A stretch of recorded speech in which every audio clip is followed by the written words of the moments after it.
আসসালামু আলাইকুম শিক্ষার্থীরা, তোমাদের ষান্মাসিক সামষ্টিক মূল্যায়নের রুটিন পরিবর্তন করা হয়েছে। মূলত তোমাদের পরীক্ষাটি শুরু হওয়ার কথা ছিল 7 তারিখ থেকে, কিন্তু সেটা পরিবর্তন করে করা হয়েছে 6 তারিখ থেকে। তোমাদের পরীক্ষায় ধারাবাহিকতা, বিষয়ের ধারাবাহিকতা ঠিকই থাকবে, কিন্তু তোমাদের তারিখগুলো পরিবর্তন হয়ে যাচ্ছে। আর তোমাদের পরীক্ষার মাঝে অনেকগুলো ছুটি থাকছে, যার মাধ্যমে তোমরা অনেক অনেক পড়া পড়ে নিতে পারো, যা নিজেকে রেডি করে নিতে পারো। তো চলো রুটিনটা দেখে নেই।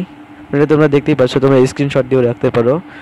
6 তারিখে হবে ধর্মশিক্ষা, অর্থাৎ সেটা হতে পারে ইসলাম ধর্ম, বৌদ্ধ ধর্ম, হিন্দু ধর্ম, খ্রিস্ট ধর্ম, যে কোনোটি হতে পারে। তোমরা তোমাদের ধর্ম অনুযায়ী তোমরা সেই মূল্যায়নটা দিবে, মূল্যায়নে অংশগ্রহণ করবে আর কি। 8 তারিখে হবে শিল্প সংস্কৃতি মূল্যায়ন।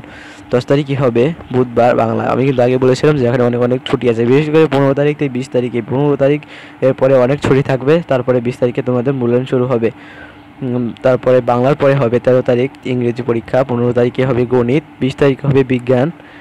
22 তারিখে সোমবার হবে ইতিহাস ও সামাজিক বিজ্ঞান। 24 তারিখে হবে বুধবার ডিজিটাল প্রযুক্তি।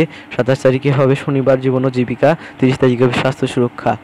অর্থাৎ তোমাদের যে আমি খেয়াল করেছি যে একটা ধারাবাহিকতা আছে, বাংলার পরে ইংলিশ, গণিত, বিজ্ঞান, ইতিহাস, এই চারটা কিন্তু কমন থাকে, 5টা কিন্তু কমন থাকে সবসময়। বাংলা, ইংলিশ, গণিত, বিজ্ঞান, ইতিহাস, এটা ধারাবাহিকতা ঠিক থাকছে। সো এই ছিল তোমাদের রুটিনটা। আমি এই রুটিনটা পরিবর্তন করা সম্ভাবনা আবারও রয়েছে, কারণ তোমাদের যদি ঈদের পরে শনিবারে ছুটি দিয়ে দেয়, তাহলে কিন্তু এটা আবার সংশোধন করা হবে।